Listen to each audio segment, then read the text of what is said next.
Hello and welcome to Beauty Espace TV.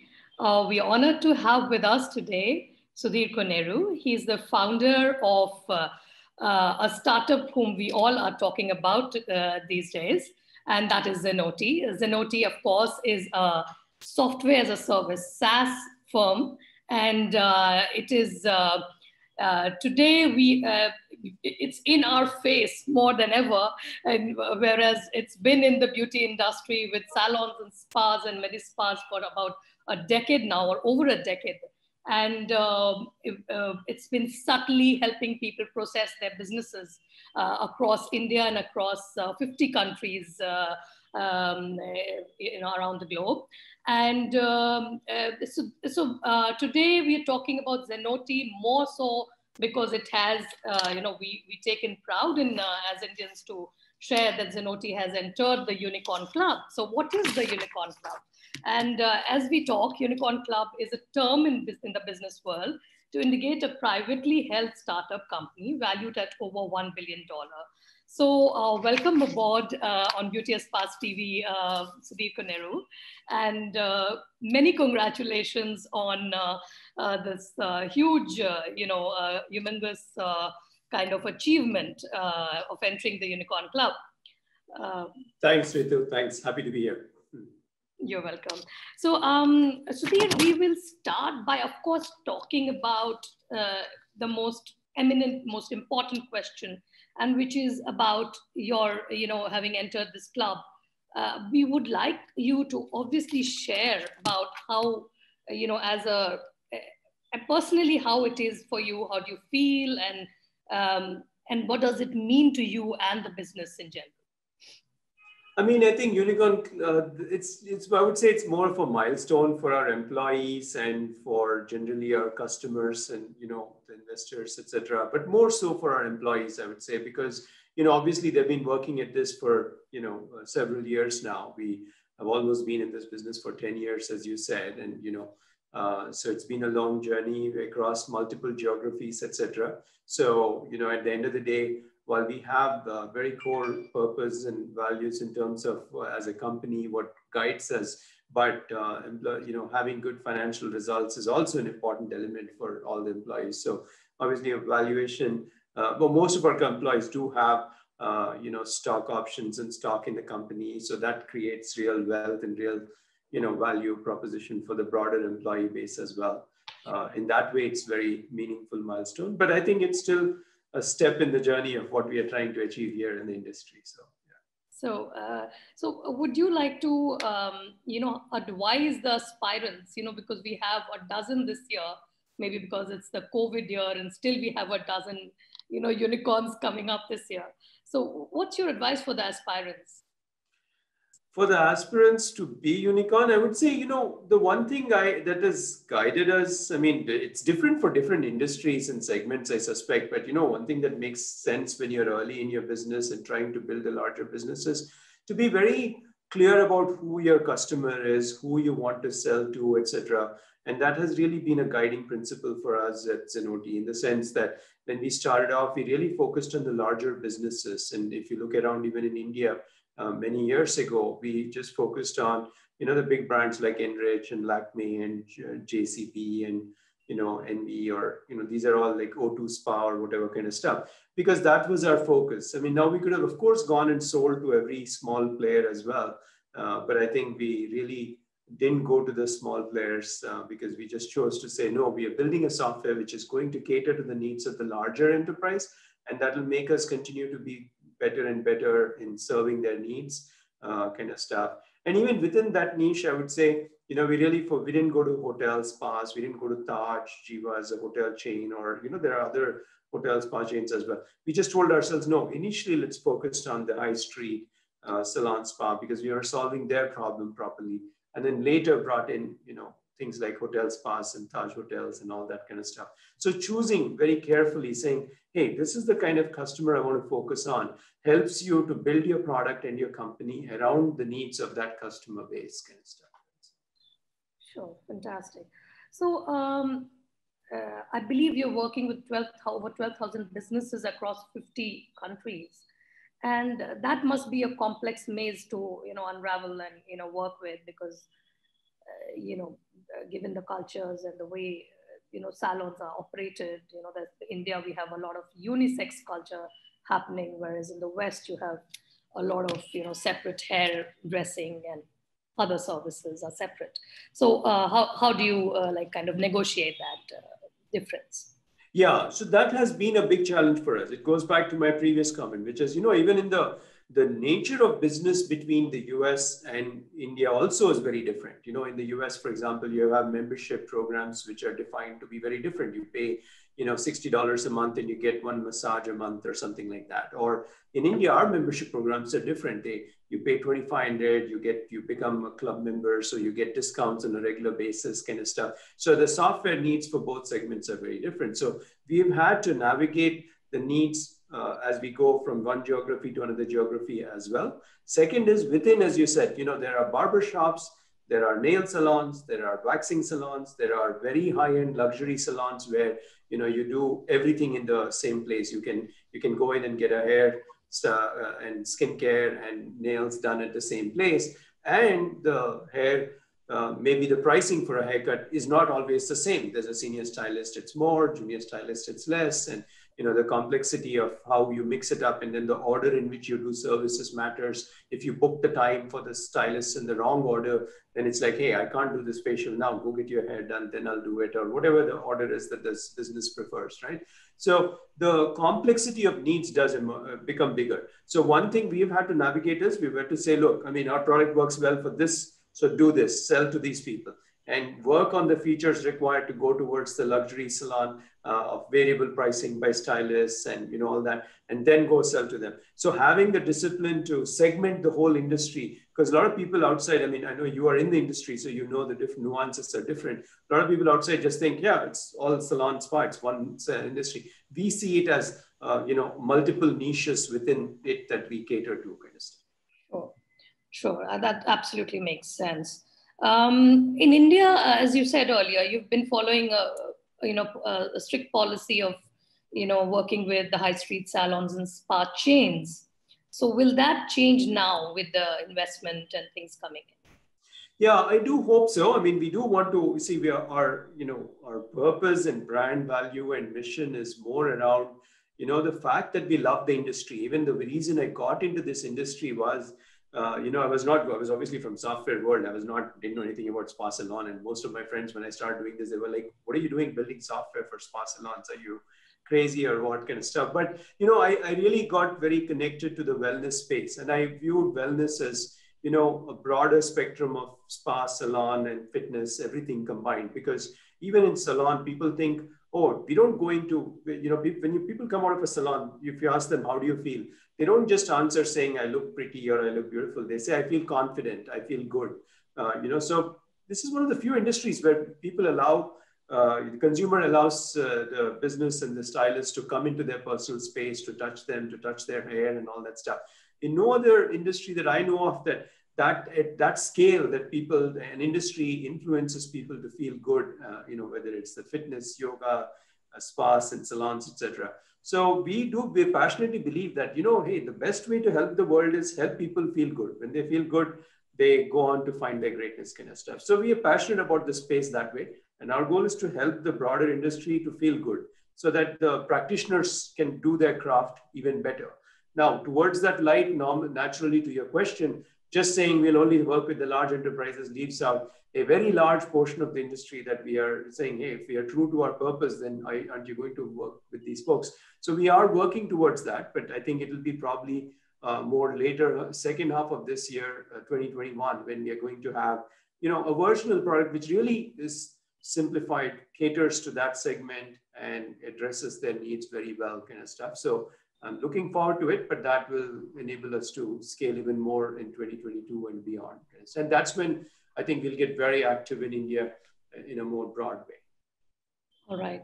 So am I right if I say that US is right now your biggest market? Yes, the US is about 60% of our market today, followed by UK's close to 20, maybe 17% or so, and then Australia, New Zealand, and then India, Middle East kind of stuff. So as far as I've understood, your product has a lot of depth. It kind of gives a lot of solutions, and and especially when it comes to marketing and different, it points to what needs to be done, etc. So, do you think that gets more utilized in the West compared to India, where they're more focused on functionality as to these things have to be delivered and that's it?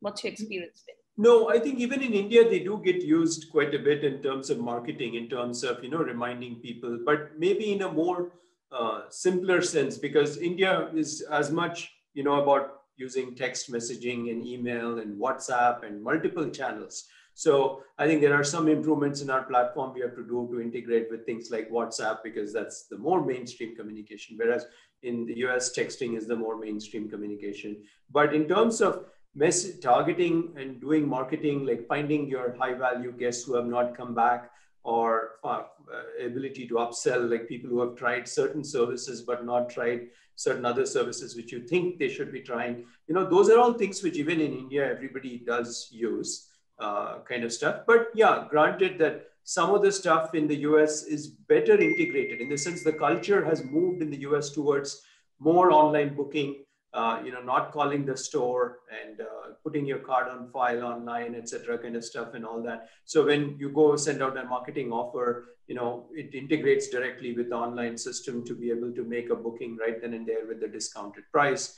and get the price locked in by putting a card on file and all that stuff. Yeah, but fundamentally they use, but it's definitely used a little deeper in places like the US and UK.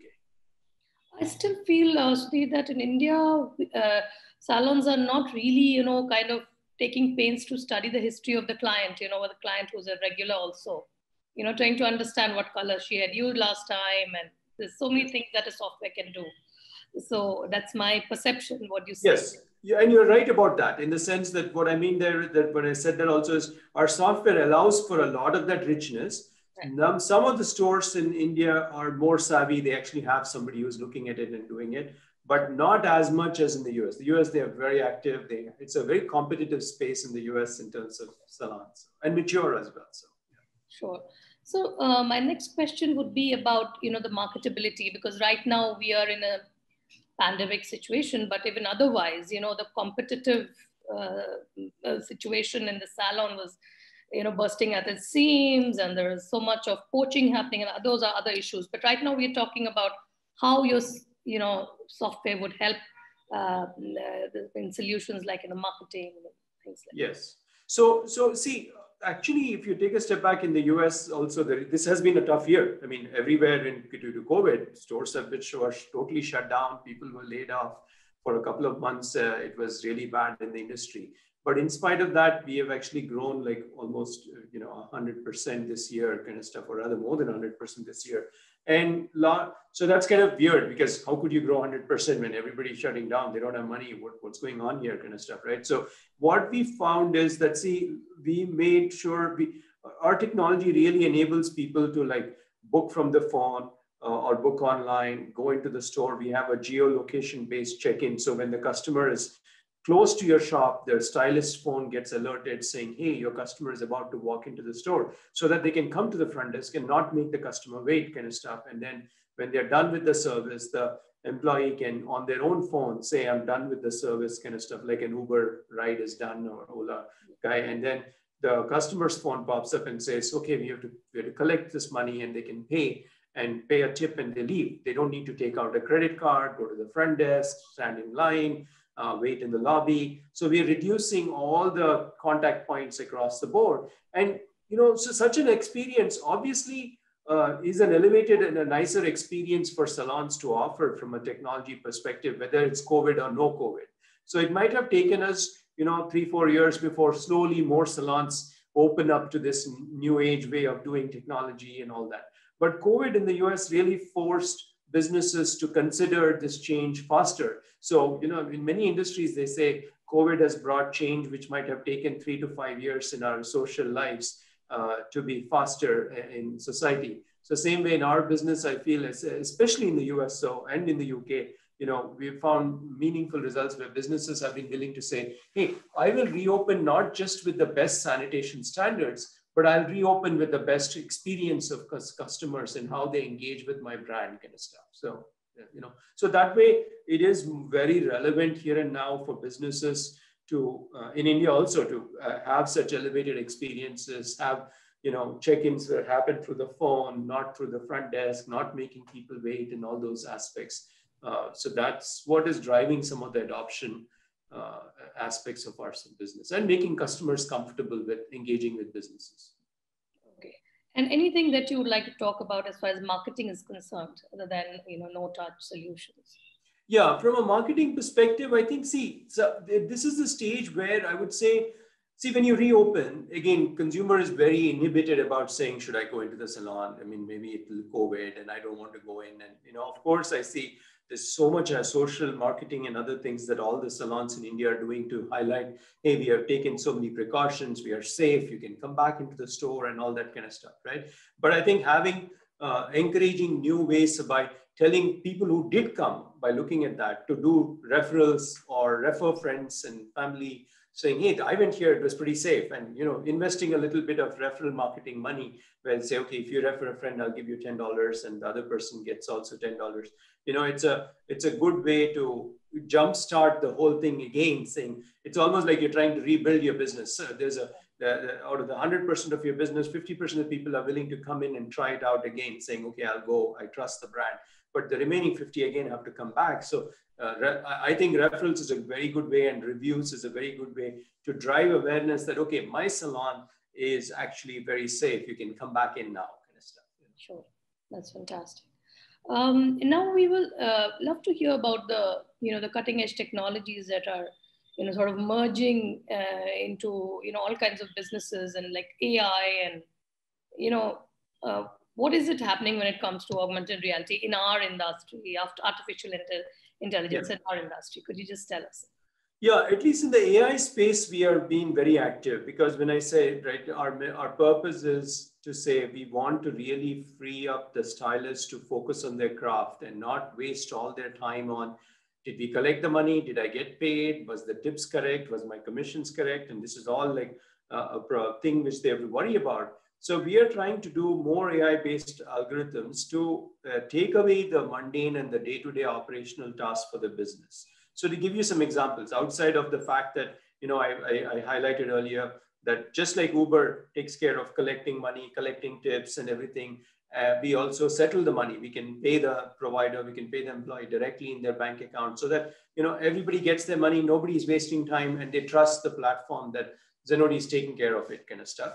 But if you take that further, there are other things in a salon which you do. One is you have to schedule employees. You have to say how many people should come this week. What is the, maybe it's seasonally, this is a high season week, or maybe we already have a lot of bookings, so we expect this week to be more busy or less busy. So choosing how many hours you want to bring in all your staff, etc., is a manual process today. Somebody sits down and creates a schedule every week kind of stuff.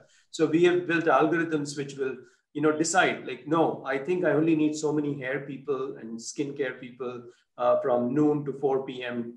Today, but from 4 to 7 p.m. I need so many for each of the categories, etc.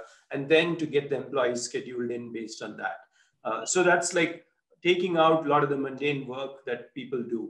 Similarly, when you order products, like you want to order, whether it's retail products, shampoos that you use in the shop, every month somebody has to sit down and figure out, okay, how much should we order? Let's take inventory, let's figure out and see how, is this a Diwali season? Is this New Year season? So again, an algorithm, an AI-based algorithm can really figure out how much should we order, because it knows better. It knows even who's on the appointment book this coming week. Are these people who buy retail products mostly? So will I finish off my retail supply? So should I go ahead and order a little more? So there are a lot of parameters of that nature. Similarly, we are also getting into AI-based things like, when you take an Uber ride, early days, you used to have something called surge pricing. It would show you, oh, you're going to pay 1.5 times or 2 times, etc.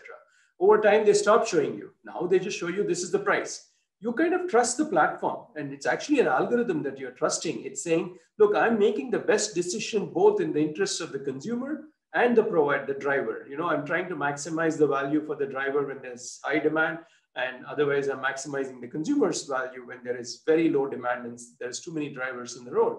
So same way, we are doing some AI algorithms which will help determine what should the price be, like, and it's not just the price for a haircut suddenly goes up in a store. It's more like maybe if you want a haircut with John and John's busy and very busy, then his appointment at 4 may be priced at like $40. Whereas if you generally want a haircut in the store, I'll do it for $25. It's not a problem, So we are coming up with all these kinds of algorithms which help providers maximize the value they can get for their craft, and at the same time help consumers to get the best pricing based on certain times kind of stuff. So if you were to imagine a salon and spa of the future, like as a techie, what is the ideal picture you would draw? Quickly, can you tell us? Yeah, the ideal picture of a future salon spa, one is I would say there would be no reception desk, there would be no process, there would be no concept of collecting money or anything like that. There would be a host waiting at the front when somebody comes in, maybe just in case they have questions. But when a customer walks in itself, their actual stylist is ready for them at the front. They know if they like water from the past or they like a copy from the past notes that they have on their phone. The phone pops up and says, hey, this person is walking in, get him a cup of coffee. They're waiting with the thing, and they take them directly to the salon chair. There is no need to have big reception and lounge areas kind of stuff. No magazines inside the store, nothing, because they're just going straight. And then they're done with the service. If the stylist would sell the product, whatever, they have to walk them to the counter, give them the product, and just they can walk out kind of stuff. And there's no money is automatically collected. As I said earlier, even they don't worry about price, they don't worry about tips, everything just is digitally done, and people get all the money settled. Even more every month, for example, a store owner may be a franchisee of Lakmé. They have to pay Lakmé. They have to create a report and they have to send it to Lakmé, and Lakmé has to make sure they get their money. Even that Zenoti would take care of it, saying the platform is saying, hey, I've taken care of putting the 5% in Lakmé's account, and the rest is all in your account. And I had to pay the employee. I paid the employee also. So it's like nobody is spending overhead time. People are doing what they love most, which is the craft, cutting hair, skin care. They are constantly focused just on that and not wasting time on anything else. That's really sounding like a slick and smooth salon to me. That's interesting. So now coming to your recent partnership with Toni and Guy salons, where you've got 26, 25 locations, and they have and you're merging the platform called Salon Genius into your portfolio. And does this partnership include India? Yeah, so it does include India, but the India stores are just getting rolled out right now. But the other stores have been finished and rolled out kind of stuff. They have already adopted Zenoti. Yes. So from here, my question about, you've mentioned in your earlier interviews that with this infusion, you're looking at other mergers and acquisitions. So what is it that you have in mind? Yeah, so this was basically as part of this Toni and Guy thing, all the Salon Genius, not just Toni and Guy, but the remaining Salon Genius customers are also moving to Zenoti kind of stuff. So we've we have done a whole migration plan of, there's a way that we move all the data from Salon Genius into Zenoti. So whether it's your liabilities, gift cards, balances, packages, everything comes in, and the customer information, etc. So on day one, they're very quick to switch over to Zenoti kind of thing. So similarly, we are looking at other, Salon Genius is more of a desktop product. It's a product which you install on the computer. There are still many salons which use such products which you have to install on the computer kind of stuff. Whereas with Zenoti, there's nothing you install. It's all in the internet. It's all in the cloud. We have obviously a lot of customers from different desktop products have moved to Zenoti over the last few years. So I think some of these desktop companies may choose to exit and may say, hey, the world has moved on to cloud, so maybe we would get an opportunity to acquire more such businesses is how I see it. But mostly I would see that in the US and the UK kind of space. So as and when that opportunity comes up, I think having the capital enables us to, go in those directions. Sure. And, coming back to our question, the favorite question these days is that how pandemic has been a huge teacher for all of us. And so what were your personal and professional lessons through the pandemic? Yeah, I guess personal lessons, I would say, you just wake up to the fact that how many things in our lives that we are blessed with, we take for granted, the sheer aspect of, we can go to a restaurant, you can get nice food, you can, the things which, just the fact how easy it is to drive over to some friend's place and hang out, go to a bar and hang out, or things like that. It's like, these are all things which we used to take for granted, saying, oh, big deal, and always complain about life and what's wrong with my life. I think so when you're stuck at home and locked up and working virtually, you realize the simple things in life of meeting people, meeting family, going around, were itself a treasure have gratitude for, kind of stuff. And I think a lot of people have discovered that. At least I feel personally, that is important thing to be present to and not lose context of that. From a business perspective, yeah, I would say it's been more about, learning to adapt, learning to stay in touch with our employees and everybody, because, everybody's virtual, but still we increase the level of communication with our employees. We would have every week all hands meeting. Now that it's virtual, I can do every week, all hands everywhere, right? All offices. Whereas earlier we wouldn't do that. We would only do in each office maybe, but the entire company, maybe once a quarter, we would get online or in person and try to meet. But now we got into the culture of a weekly communication, which turned out to be a good thing.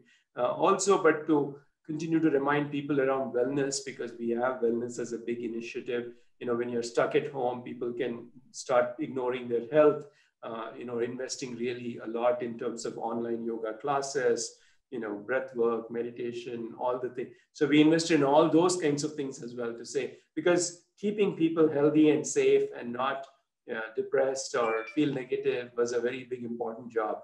And I think we navigated those two well, both the communication and the employee health part, because we did have a lot of work because of the growth of our business, and we wouldn't have been able to do the work if people were not happy and engaged. So. You also talk about, getting into other areas of wellness, including like something like getting into pet salons and yes, yoga and Pilates, which is very interesting because yoga studios, we have a 50-plus-year-old magazine coming from US on yoga, and India still doesn't have one. Yeah. So that's interesting. That's an area to definitely look into. So what are your plans with these chains or whatever they are? Yeah, so just in the early part of our discussion, we talked about how software has to meet every niche. So yoga and these group classes, Pilates and all these kinds of group classes, they have slightly different requirements than the average salon kind of stuff. So we have actually matured our software in that area. So now we have launched that. We have just onboarding a very large brand in the US, which has which has over 200 stores, studios kind of stuff. So that's a big vertical which is going to expand for us in a material way. We are having a focused sales team and a focused, support organization in the fitness side. Similarly, on the pet spa, as I said, we have a brand called Pet Retail, which has about 300 plus pet grooming and pet spa kind of locations, and pet businesses are growing a lot. That whole industry is growing. I think more and more people, whether it's in the US or even other places, if you're alone, then you feel lonely. So having pets is becoming a more mainstream thing for many people and families kind of stuff. And so the pet spa industry is also booming. And down the road, we do see ourselves getting into things like there are physical therapy or chiropractor, those kinds of businesses as well. Again, the choice of saying, hey, stay disciplined, stay focused on what you do well is what we have always followed. But now with more and more access to capital, and as we are growing, it is natural now that with the maturity of the business, it gives us the luxury to get into more of such verticals.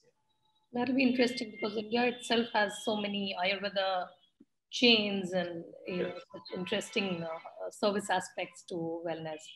And before we finish, Sudheer, we have a practice of interviewing, the heads of companies and asking them some lighter questions about their, cosmetic and wellness choices. In case you want to do that, I would love to shoot a few questions. Sure, go ahead. I may not be as extensive a user, but go ahead. Yeah. Sure. So we would like to first of all understand your hair grooming. How do you go about it? What are the products you use, and so on? See, I don't necessarily think too much about it. I go to a place called, two different places I go in Seattle because I live in Seattle. There's one called Rudy's Barber Shop and there's one called Jean Juarez. Jean Juarez is slightly more expensive. Rudy's Barber Shop is slightly less expensive and depends on where I can get an appointment. But I kind of alternate between the two, I would say. And then in terms of what products I use, I typically use whatever they recommend. I mean, when I'm in the store, I pick it up there itself. I don't buy retail my shampoo in the regular department store. I do buy it in the salon, but I have tried this, but it's very hard for me to stay on top of it, I find. But they have something called gray blending, which is a certain coloring process because I don't want to color my hair. I'm okay with the fact that, hey, I have gray hair. I'm old. I'm getting gray hair. It's perfectly fine. But it's still, there is something called gray blending, which kind of makes your hair a little nice, the blend of gray and that. I've tried that. I've liked that product a lot. It's worked, that service a lot. But you need to do it regularly. So that becomes hard for me to have the discipline to go on time. That's all. Yes, that's an amazing technique, which is also now rolling out in India and several salons. And okay, what about the skincare and facial care?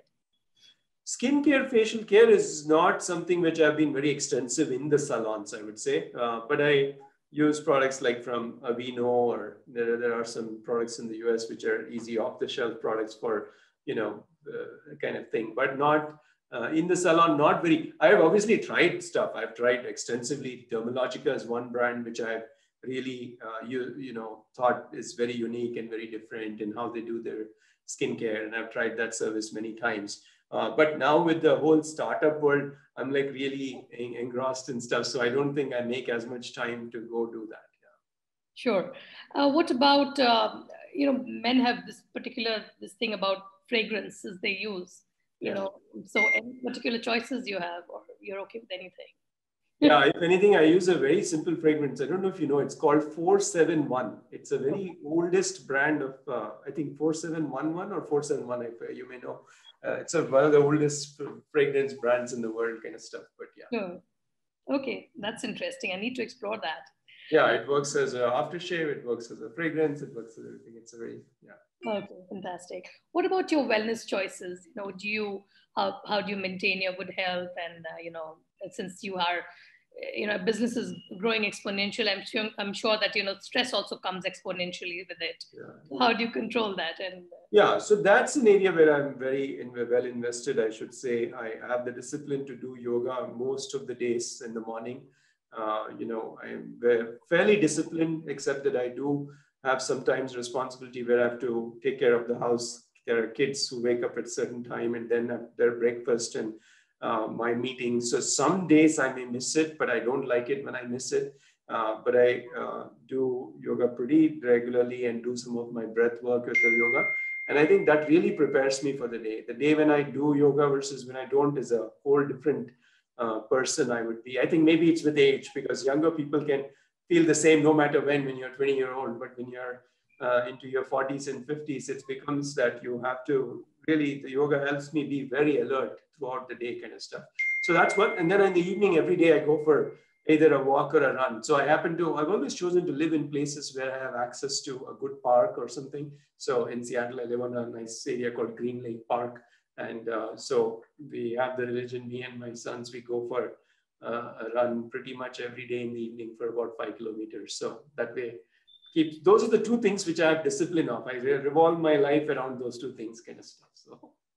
So thank you so much, Sudheer Koneru. That's really awesome. And we hope that you keep safe through the pandemic, and the shots are coming. I think US, you have already rolled out with the first series of vaccinations, and keep us posted about all the scoops and the unicorns and the decacorns that you're going to, going forward, get into all the clubs. Thank you so much for being with us. Yeah, thanks a lot for having me here. Thank you. Bye.